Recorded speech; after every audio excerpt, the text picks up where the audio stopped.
Good morning, everybody. It's a real pleasure to be here this morning with you and to introduce our speaker.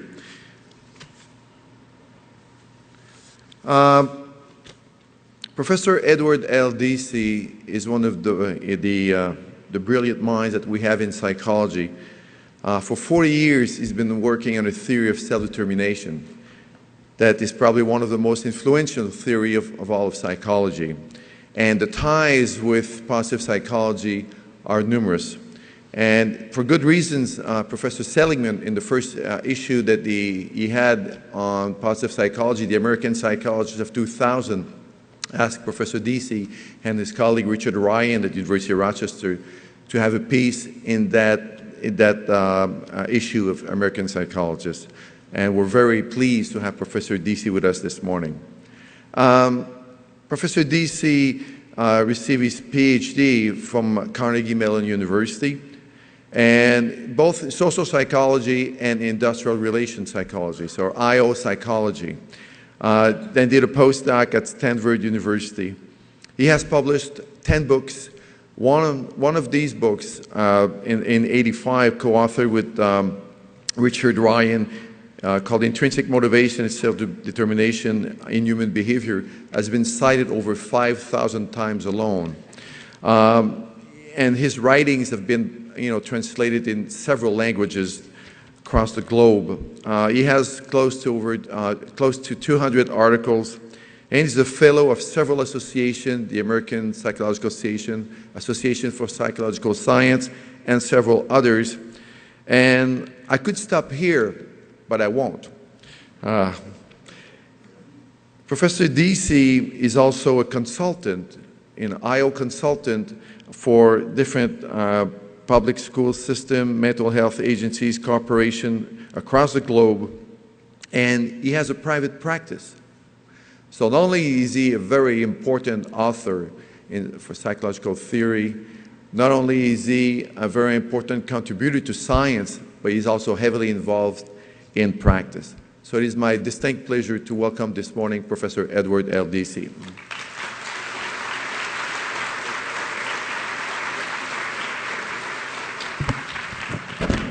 Thank you very much, Bob. It's really a pleasure for me to be here, and I'm utterly amazed that so many of you would be up early enough to come to an 8 o'clock talk. I expected a smattering of people up front at this hour after heavy partying last night, but thank you. So, a few things. I was asked to talk about self-determination theory. That's good, because that's more or less the only thing I know. But in addition, I was asked to try and make some comments about the relationship between it and positive psychology. I'm not sure that I'll do that as well, but I'm going to try. I have Rich Ryan's name on the first slide along with mine, and the reason for that is that we've been collaborators for more than 30 years, and it's at the point where I have no idea what I contributed and what he contributed. So I will often be talking about we, and first off, that's always going to mean Rich and myself, but we've also collaborated with literally hundreds of people around the world. We're hugely grateful to all of them, and the we includes them. And when I use the word I, it doesn't really mean I, it means us, all of them. So, but sometimes I get a little egocentric and the word I slips out when it should be we. Okay, so the starting place for self-determination theory is with what we call an organismic meta-theory. There are two really important points to that. The first is we assume that people are by nature proactive organisms. It is in our nature to be acting on the environment in our attempts to master it and be effective in terms of dealing with the environment. I mean that in terms of the internal environment as well as the external environment. We are active by nature. And secondly, we believe that all human beings have an inherent growth tendency. That means it is in our nature to grow and develop. Development is not something that gets done to us. Development is something that we do. However, the proactivity and the integration, or the development is toward integration. For those to function effectively, those processes, we need certain kinds of nutriments. It's this last point that is important in the sense that it makes the theory dialectical. Nutriments, when they're present, facilitate effective functioning, and when they're not present, lead to ineffective functioning. Okay, so point number one in terms of the relation to positive psychology. Some theories are organismic theories that have the inherent notion of activity within them. Other theories in psychology are somewhat more mechanistic and view people as being passive. I think that the implicit view in many of the cognitive psychologies that are currently in vogue in psychology are by nature implicitly viewing the human being as passive, needing to be trained, programmed, whatever you like, by the environment, whereas others are, as I said, more organismic. My comment with respect to positive psychology is I don't hear meta-theory discussed much in positive psychology, and it seems to me that it would be important to really think about the starting place that we have when we're setting out to do positive psychology. Do we have an organismic, active organism meta-theory that really allows us to do the best and most positive theorizing we can do? And if we're caught in a kind of mechanistic or more passive organism view of human nature, does that really allow us to do what positive psychology wants to be doing? I simply raise that as a question. I don't have an answer to it. I hope some of you do. Now, the central aspects of self-determination theory. Self-determination theory is a motivational theory at heart, and one of the most important aspects to it is that we believe that there are different kinds of motivation. Motivation is not something that just differs in amount with more versus less motivation. It differs in kind. The distinction that we believe to be the most important is between autonomous motivation and controlled motivation. To be autonomous means that you fully endorse that which you're doing, and you do it with a feeling of volition, of willingness, of choice. Being controlled, in contrast, means to feel coerced and seduced into doing things. And as you do that, your experience is one of pressure, compulsion, obligation. So we make this distinction, and it's absolutely critical distinction within the theory that runs through it, and I'm going to be talking quite a bit about that today. Because autonomy is so important, it is also important to say what autonomy is not. And when I'm talking about this, I'm talking about what autonomy is not from an SDT, or self-determination theory, perspective. I don't know what Webster's dictionary says about what autonomy is, but I do know what self-determination theory says what autonomy is, and therefore I can say what we think it is not. Autonomy does not mean independence. A lot of psychologists, when they use the term autonomy, are talking about independence, doing it yourself. That is not what we mean by autonomy. You can be dependent on other people in an autonomous way. You can also be independent in an autonomous way. My hope is that each one of us here in the room is autonomously dependent on some other people, like our closest friends, our romantic partners, our parents, family, and close friends are people we want to be dependent on, but we want to do it in a way that's really volitional, allows us to feel free in doing that. Okay. Autonomy is not a stage of development. It is in Erikson's theory. It is not in ours. In self-determination theory, it runs across the lifespan, and it is not individualism. You can be autonomously individualistic, but you can just as easily, in fact, I would say you can be more easily autonomously collectivistic. There's nothing antagonistic about collectivism and autonomy. Okay, some additional key aspects of self-determination theory. SDT postulates that there are three basic psychological needs: the needs for competence, autonomy, and relatedness. Now, satisfaction of these three needs are the nutriments that are necessary for effective functioning, for being autonomous, for feeling happiness and eudaimonia, for being effective and evidencing well-being.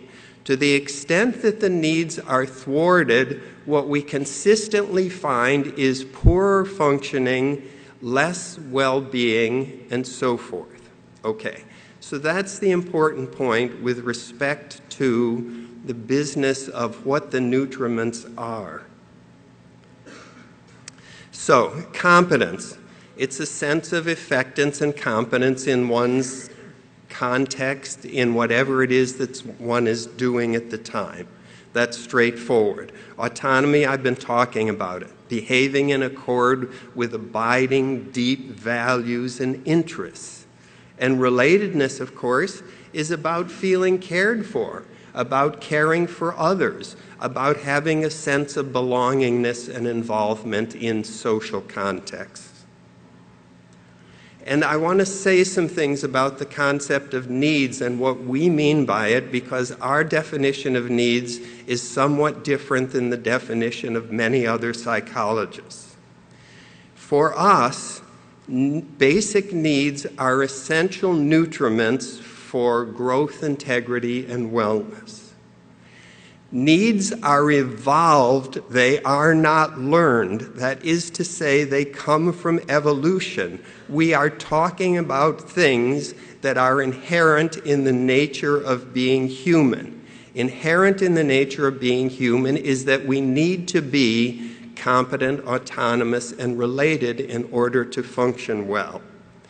Consequently, of course, because they're evolved, it means they are universal across cultures. They might operate differently in different cultures, but still they're essential regardless of culture in order for people in whichever culture it is to be psychologically healthy and to function effectively. And needs are not necessarily conscious desires. You might think you don't need relatedness and you can really go through life completely on your own. That might be your conscious desire, but what the research shows is that if you do, there will be negative psychological consequences associated with it. So this is what we define as in terms of basic psychological needs. Many of the needs that are studied in psychology, some in Maslow's theory, certainly very much in Henry Murray's theory, Dave McClelland, and so forth, view needs as learned individual differences where people differ in terms of their need strength. That is not the way we define it. They are not learned. They're evolved and natural. Okay, now the concept of autonomy is motivation. There are three, well, there are more than three, but I'm going to mention three and talk about three types of motivation that we think of with respect to the concept of autonomous motivation. First is intrinsic motivation. I'll say a bit more about it in a couple of minutes, but most of you, I think, know what intrinsic motivation is. It is one type of autonomous motivation. You know about extrinsic motivation as well. I'll say something more about that as well. It is possible, though it often is not the case, that you can be autonomous also when you're extrinsically motivated, and I'll speak about that. And third, I want to talk about emotion-motivated behaviors, because the real issue there is how you're regulating yourself when you're experiencing emotions that are inherently motivating or energizing forces. Okay, before I do that, I want to tell you about the outcomes that have consistently been found to be associated with autonomous motivation. When I say consistently found, I'm talking about literally hundreds and hundreds of studies that lead to the conclusions that are on this slide. When people are more autonomously motivated, they evidence greater persistence. They show more flexibility and greater creativity. They're better in performing, especially heuristic activities. They show more interest and enjoyment. There's better psychological health and well-being. There's better physical health. And there's higher quality close personal relationships. These are all things that have been shown many times with respect to autonomous motivation. They've been shown across the lifespan. They've been shown across genders. They've been shown across socioeconomic status. And they've been shown across culture.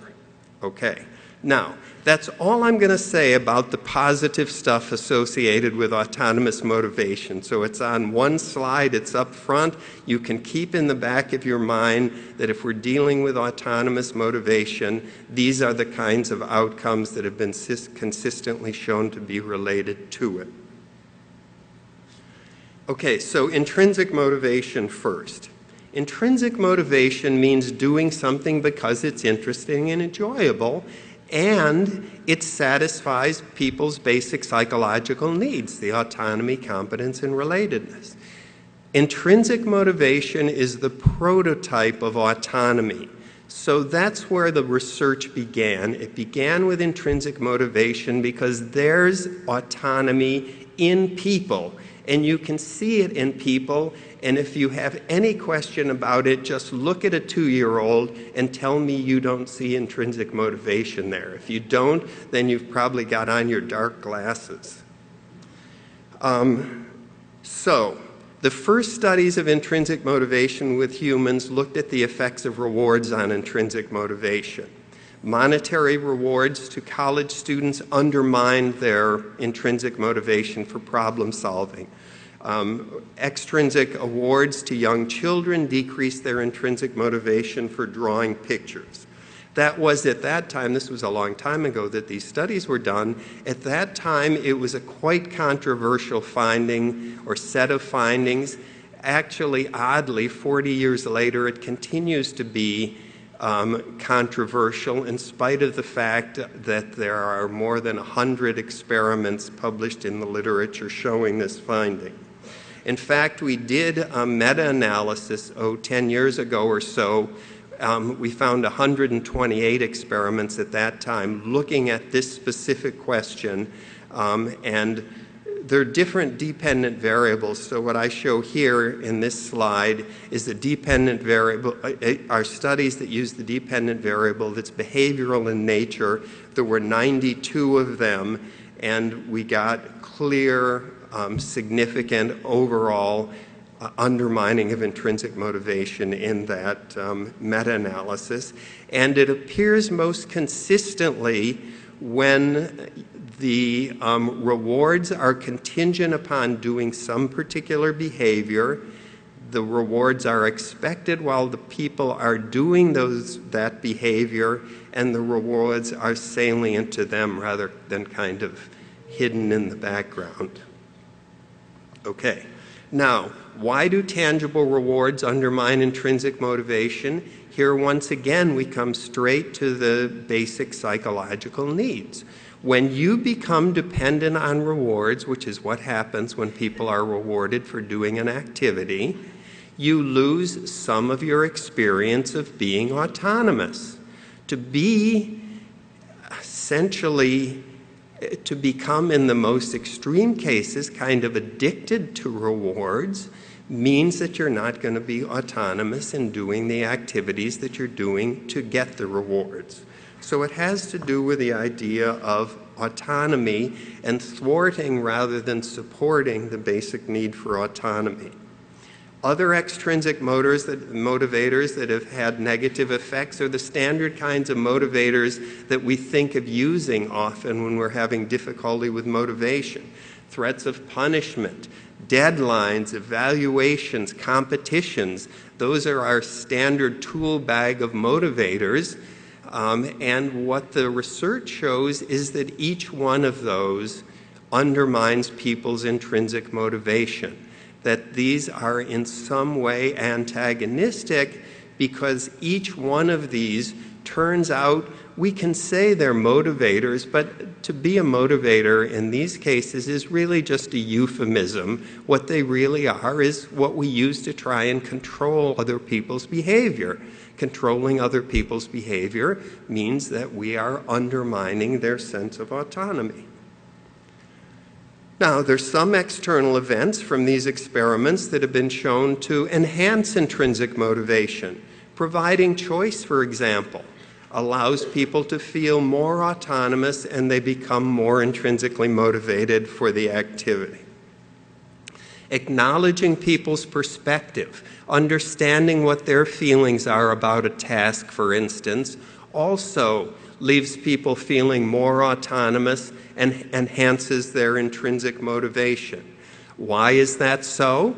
Because choices and acknowledgments allow people to feel autonomous. So we're still back at this need and what's supporting versus thwarting the need and the consequences that it then has for autonomous motivation and outcomes. Okay, feedback, several studies, many studies actually, have been done on the effects of positive and negative feedback.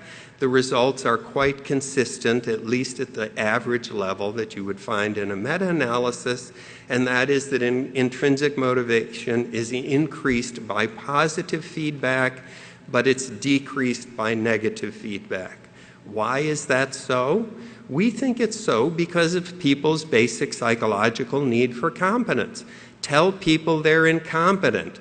Do it consistently and do it in a demeaning way, and what are you going to have? People feeling utterly incompetent and without intrinsic motivation. Have there be positive feedback, and it's the opposite kind of process.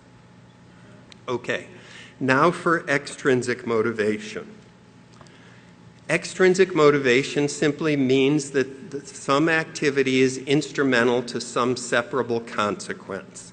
Okay, monies and A-pluses are some of the ones that we pay a lot of attention to in our society, but there are many other kinds of things as well.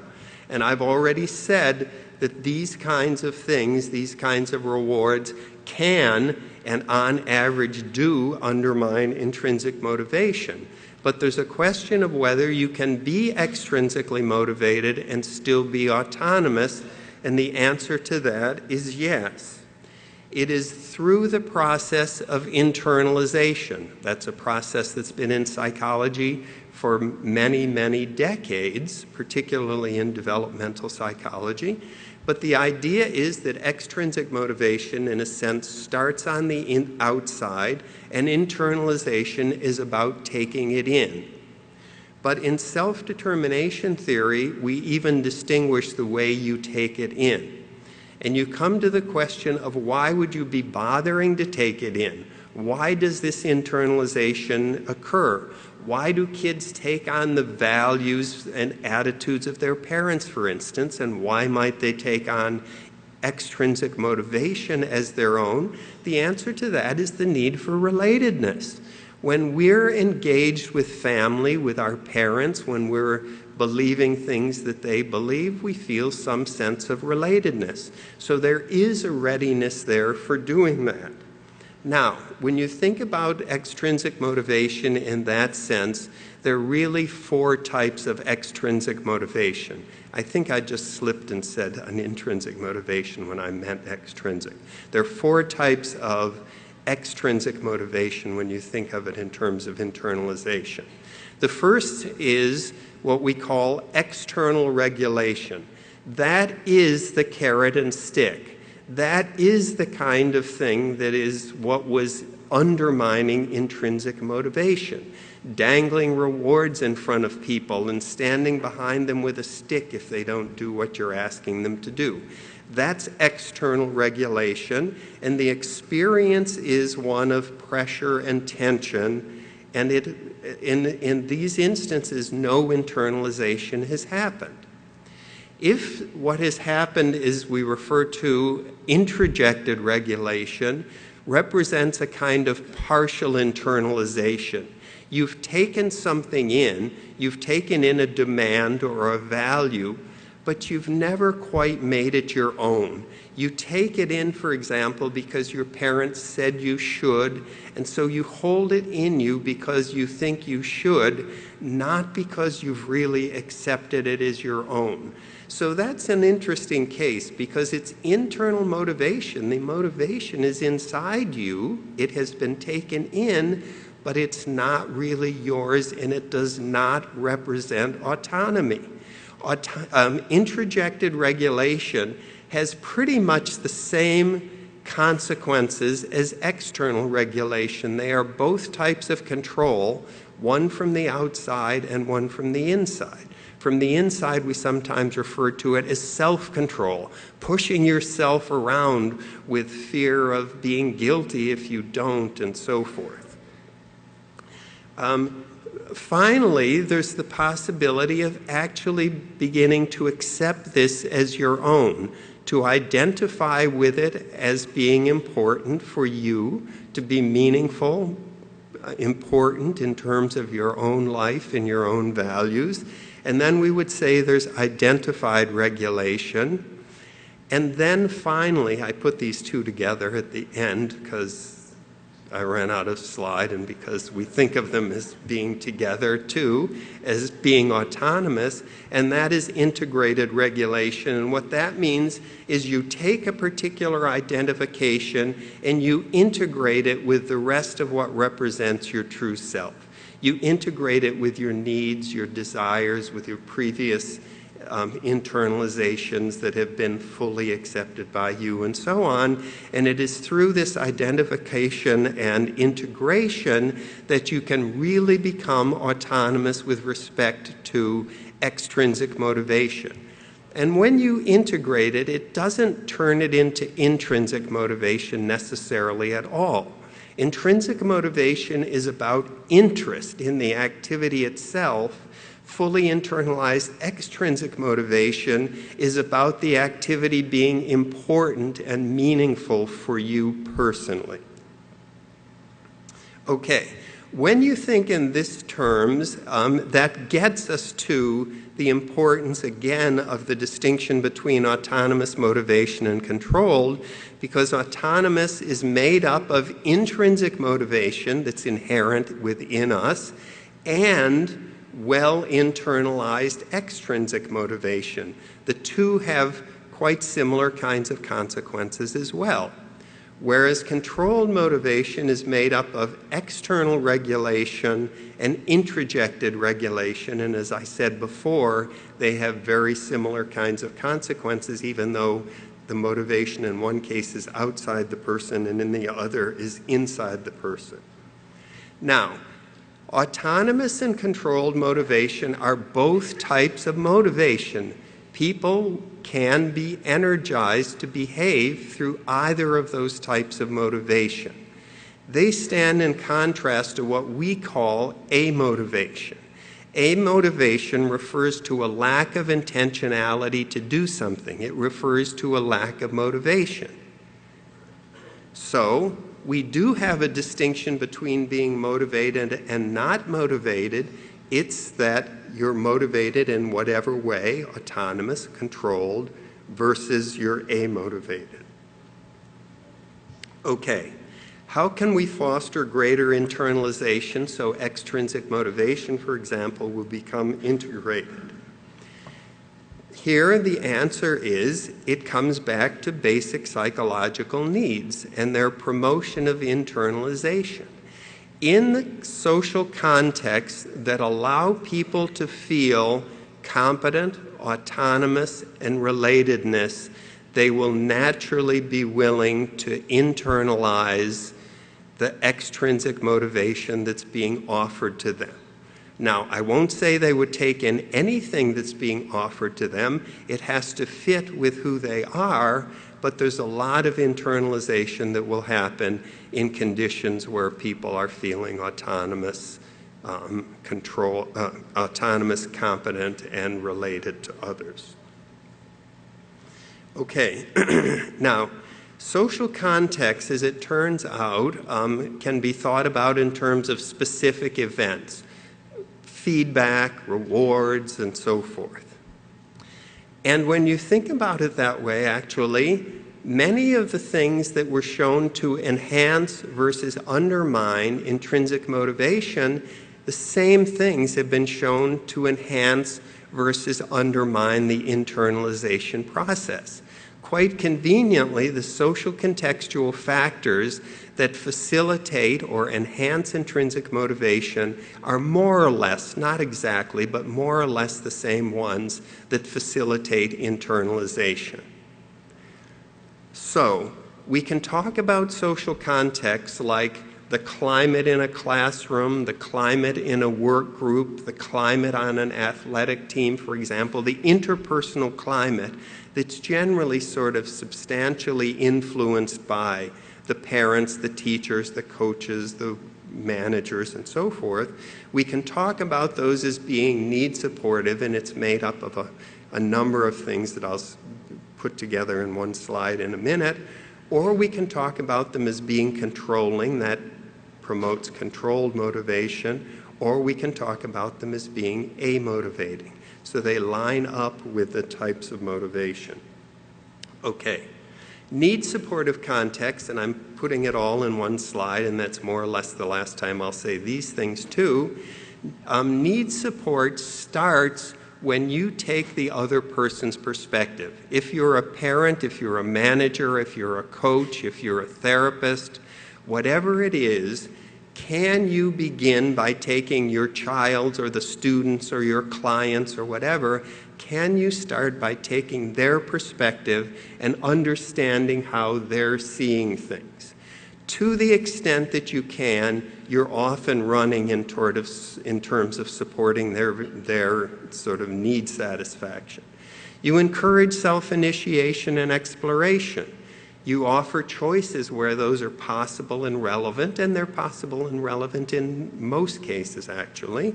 You provide positive feedback and constructive feedback for people.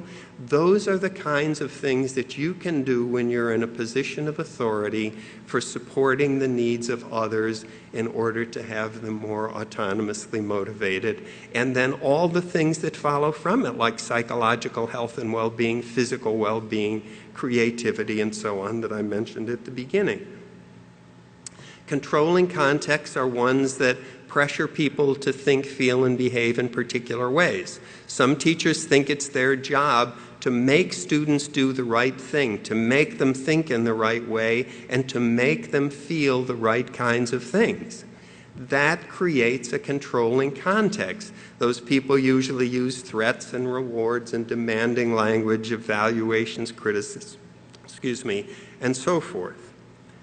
And amotivating contexts are the ones that convey incompetence and unlovability, and therefore obviously thwart the basic psychological needs, leaving people unmotivated, depressed, I think it relates closely to Marty's concept of learned helplessness, for example.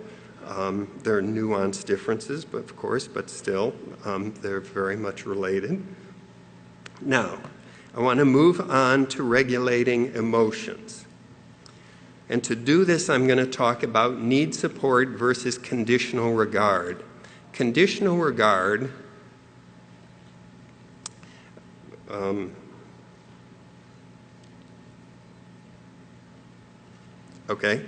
Conditional regard, and we talk about it in our research with respect to parents, but other people, teachers and managers and so on, can use conditional regard as a way of motivating people, but it's really a kind of subtle form of control.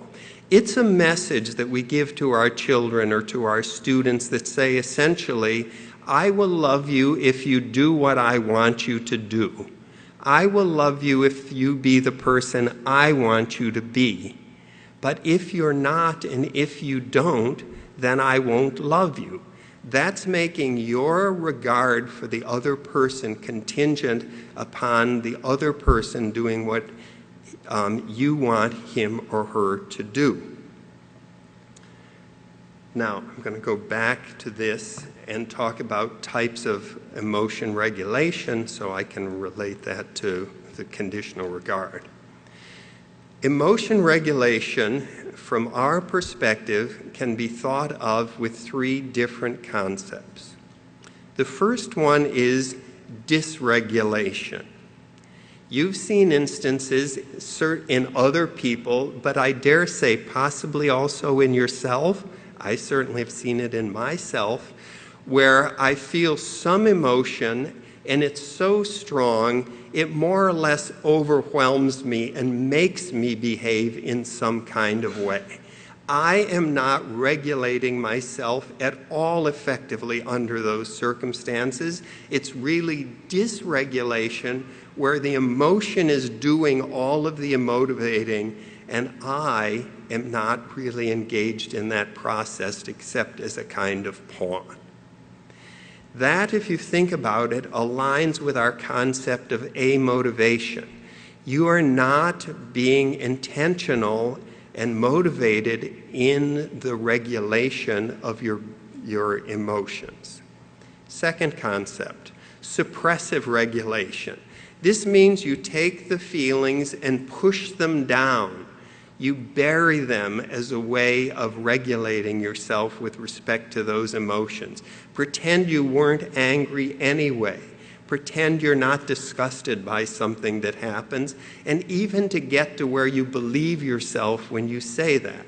That's suppression or suppressive regulation, and it's very aligned with our concept of controlled motivation. And finally, there's the concept of integrated regulation of emotions. That means you're aware of your emotions, you welcome them. Having emotions is what it means to be alive. It's part of what it means to be alive. So you allow emotions, negative as well as positive, because our emotions are emotions, and that's what being alive is about.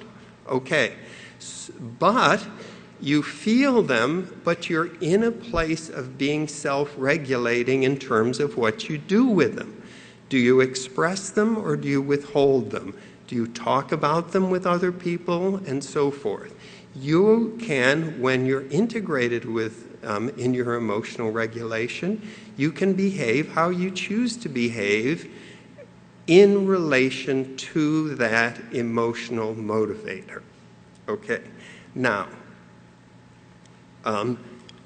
let me point out that conditional regard, which I'm now about to relate to the types of emotion regulation, can fall into two categories, positive and negative.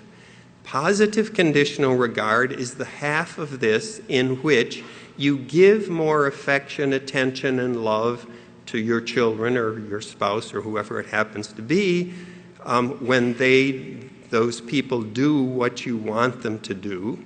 That's positive conditional regard.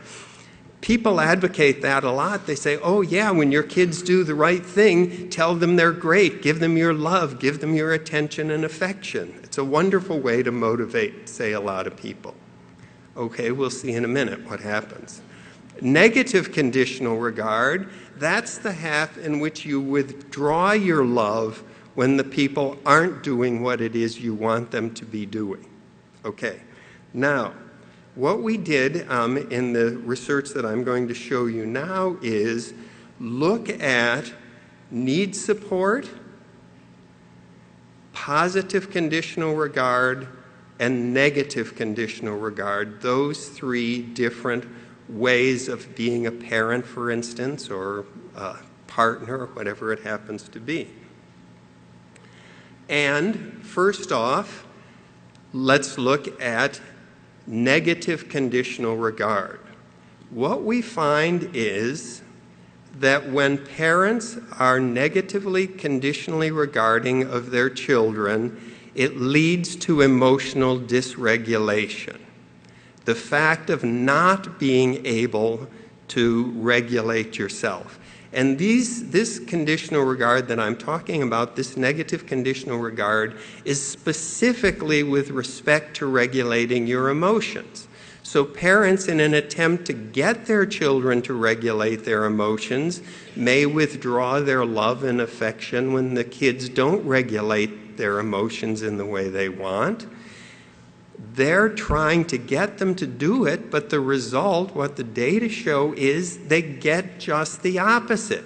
The kids do not regulate themselves. We see dysregulation with the emotions overwhelming the children. So, negative conditional regard leads to dysregulation, and it turns out that the mediating variable in this is actually the children's resentment toward their parents. When parents are withholding of their love as a sort of socializing strategy, the students, their children, end up feeling angry and resentful toward them. They feel they're not loved by them, and those feelings we've seen persist for decades. People in their 20s talk about how they had negative conditional regard from their parents, and they're still angry at their parents for doing it. Now, positive conditional regard, which, as I said, many people advocate as an approach to socializing, it turns out that there are two pieces to this, actually. First and most strongly, it does predict suppression. If you're positively conditional regarding, you'll have children who are working hard to suppress. But you know, suppression is hard.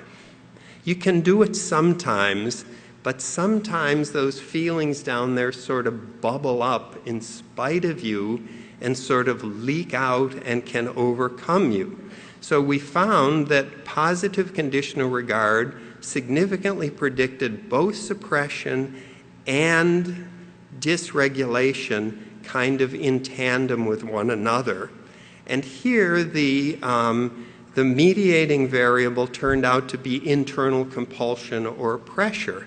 And that's interesting because the other research shows that there are two consequences to being controlled.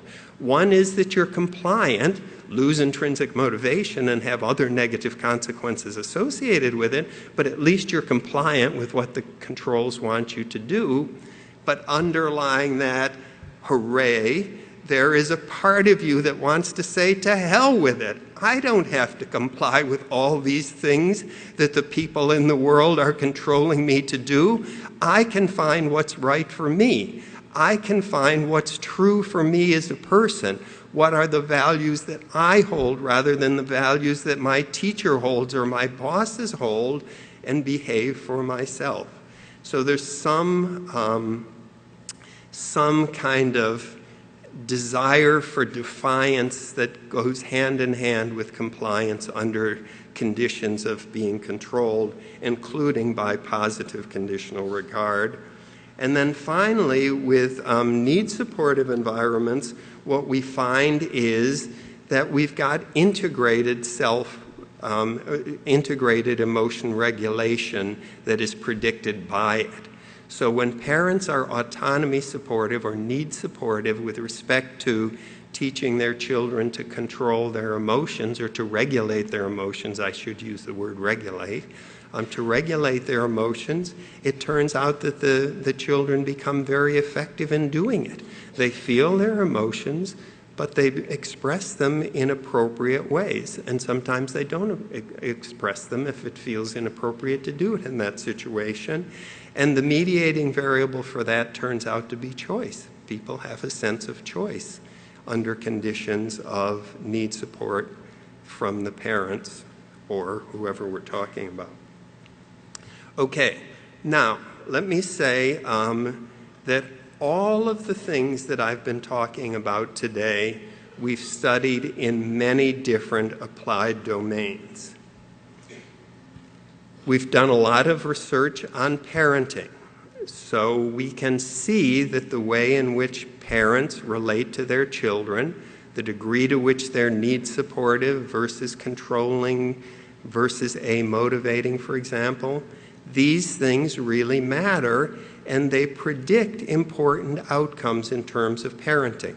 Well, the last things I was talking about in terms of parental conditional regard in relation to emotion regulation, you see how important that is for children to come to the place of being effective in regulating themselves. Education, there's a lot of research using self-determination in education. I started doing education research back in the early 80s, for example, and have been on and off through the years since then. A lot of it, less, but still quite a lot in terms of work as well. And so we're talking about the workplace, ways in which managers being autonomy supportive affect the motivation, engagement, and well-being of the people who are in their work groups, for example. Healthcare. For the past 20 years, a lot of the research that we've been doing on self-determination theory is in the domain of healthcare. We especially focus on changing behaviors that are unequivocally linked to long-term health consequences. So we're talking about smoking cessation, about regulating your diets more effectively, about exercising on a regular basis, a whole range of those kinds of behaviors. They're voluntary behaviors. You can either do them or not. It might be harder for some people than it is for others. I mean, we were all dealt different hands to begin with, so we've got more difficult or less difficult issues to face, but ultimately we have the capacity to do it. We can be regulating ourselves in effective ways with respect to all kinds of things that might be hard for us. We can do it anyway, and that's what the research shows. So we can predict people stopping smoking, people eating more healthy diets, of exercising more regularly, and so on. And then we use physiological indicators of that. So if we're working with diabetic patients, for example, we're looking as the outcome being glycosylated hemoglobin levels. We're looking at LDL cholesterol levels, if that's the particular kinds of study we're doing. When we're dealing with smoking, we do biochemically validated cessation versus not, and maintenance of that over the long term. And in all of the healthcare work, we put a lot of emphasis on maintaining change. It is relatively easy to get people to change behaviors if you have the right kinds of rewards or the right kinds of relationships with them or whatever it happens to be. The issue is not so much one of change. The issue is one of maintenance over the long term.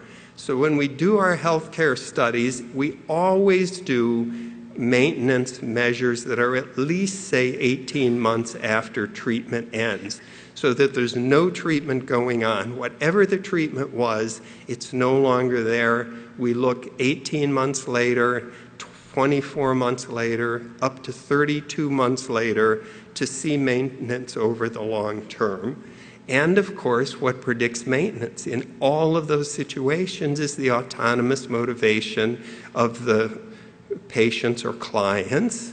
And what predicts their being more autonomously motivated, what leads to enhancement of their autonomous motivation, is that the treatment, whatever it is, and the providers, the coaches, the physicians, the nurses, the health counselors, health educators, and so on, when they're need supportive, that promotes autonomous motivation for making the change, which is what predicts maintenance over time. Oops. Well, I see physical activity in virtual worlds on there. We do those things too. A lot lately we've been working with video games and doing things in virtual worlds, finding the same kinds of things. Thing that predicts people engagement in video games is whether or not they feel autonomous, competent, or related there. It's not, for instance, that the game is an aggressive game or a violent game. Once you take account of whether they feel autonomous, competent, or related, they're engaged in the activity, and the aggression adds nothing to it.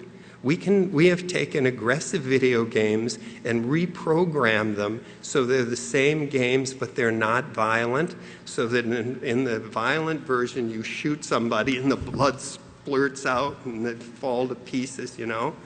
We take it, and so we reprogram it, so what you do is essentially are playing tag. So you touch them, and poof, they disappear. There's no violence, no blood and guts. It's just this, but it's the same game. And in both of those, it does not matter. In both of those, the prediction of engagement is from feelings of autonomous, competent, and relatedness while doing it, and has nothing to do with the violence at all. I'm not advocating violence, mind you, in the games. I'm just interested in, or we're interested in, Rich Ryan does a lot of that research, really. He leads that whole thing. But it's really about need satisfaction. Okay, so now some more points on the relation of SDT and positive psychology. This will probably not come as news to you, but positive psychology is about thriving and flourishing. It's about promoting healthy development. You knew that. Okay? Now, self-determination theory has been researching thriving, flourishing, and healthy development for 40 years. There's an easy and straightforward relation and connection between what we do in SDT, or at least part of what we do in SDT, and at least part of what's being done in positive psychology. There's a simpatico, if you will, between what we've been up to for a long time and what positive psychology has been working on so effectively for the last 10 or 12 years. But SDT believes that we must also understand the obstacles and barriers to thriving and health in order to be effective in promoting thriving, flourishing, and health. We can't just be focused on the positive side and trying to do these things without also understanding the negative side, and particularly what we want to be looking for is some variables that serve as moderators that allow you to see how in situations under some circumstances we can promote flourishing, but under other circumstances what we find is ill-being and just the opposite of flourishing. So the two things for me have always gone hand in hand. Rewards, for example, undermine intrinsic motivation. That's not positive. Some other things are positive. That's not, for example, but understanding how it works allows us to understand the importance of autonomy, for example, and what we can do in terms of promoting that. So there's a lot of research that we've done, for example, in which we find that some of the goals that people hold as the really important goals in their lives. There are some such goals which when they attain those goals, they don't experience positive affect, flourishing, and so on. Now you say, wait a second. These are valued goals they're holding, like amassing great wealth, for instance, is an example of this from the research. These are goals that people hold as strongly valued life goals for themselves. We think that attaining those goals should be positive. It turns out that it's not. The research shows that even when you attain greater wealth, if that's a strong goal for you, it does not promote well-being, positive affect, for example. On the contrary, it actually promotes some degree of ill-being, of negative health kinds of consequences.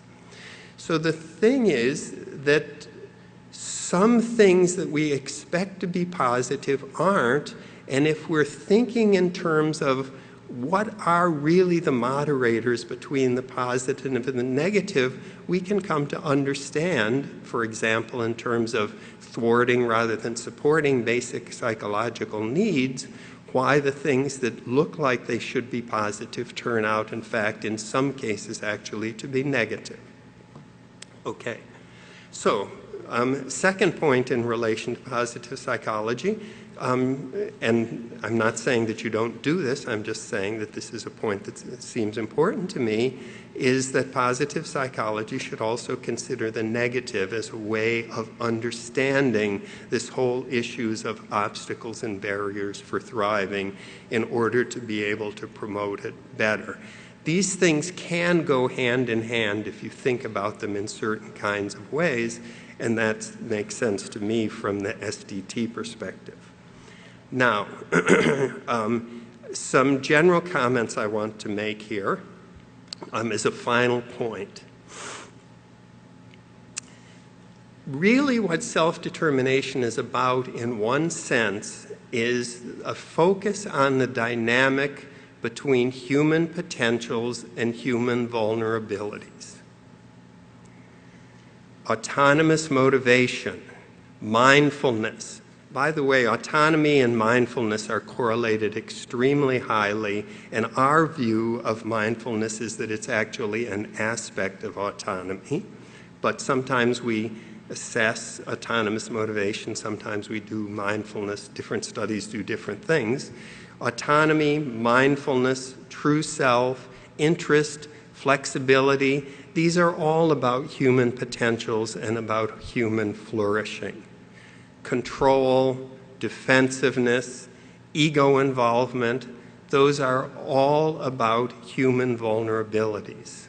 We all have these vulnerabilities, and coming to understand them helps us to manage ourselves more effectively with respect to them. Now, I want to make a strong, bold statement. Chris said last night in his talk that it would be okay for me to be bold today in talking, so here I go. I think that much of social psychology is a psychology of defense and human vulnerabilities. Terror management theory, which is a theory that I respect very much and like very much, is really a theory about defense. It is not a theory about growth at all. It is right smack in the middle of defense against death. It's a vulnerability theory, not a potential theory. Many psychologists now say that non-conscious processes really control all of our behavior, and that choice is really just an illusion. There's the theory of ego depletion, which says that being self-regulating is undermining of your energy and spirit. And there's research and people claiming that implicit and explicit measures of motivation or whatever it is are largely unrelated. Well, it turns out that we've been doing research that looks at the concepts of autonomy and mindfulness, and that those concepts moderate each one of those effects. In other words, if you're high in autonomy or high in mindfulness, under conditions of mortality salience, you do not do the standard TMT things like derogating the outgroup. Those things do not happen for people high in mindfulness. So TMT is a theory, is a phenomenon, is an important phenomenon, but it's mostly a phenomenon about people who are low in autonomy or mindfulness. There is moderation there. It's not just the one side which the theory presents. You can be non-consciously autonomous just because your behavior is being regulated, for example, or prompted by primes, and the regulation is non-conscious does not mean it's controlled. We can prime autonomous non-conscious behaving, for instance. So choice is very relevant to non-conscious processes because it's one kind of them, if you will, whereas control is another kind of non-conscious processes. Self-control, this kind of introjected stuff that I spoke about, is depleting of energy and spirit, but true self-regulation, which is what autonomy is, self-determination, is not depleting. The research indicates that it tends to be vitalizing rather than depleting, for example. And finally, that we find that when people are high in either autonomy or mindfulness, there is a high correlation between implicit and explicit measures of the same thing. The lack of correlation between them is for people who are not autonomous or mindful. So you take a 0 and average it with, I don't know what the correlations are for people high in mindfulness, like 50 or whatever it is, and then you've got a level of correlation that turns out on average not to be significant, but that's because you're not looking at the right variables in terms of moderation. Okay, so this leads me to say simply that it is possible to use macro theories to integrate various mini-theories and research phenomena. So I ask a question, which is my last point here, which is, would it make sense for positive psychology to either endorse or develop one or more macro theories that hold promise for integrating many of the diverse mini-theories and research phenomena that exist within this research network? I have my own opinion about that, but I leave it to you to have your opinion about that as well. Thank you very much.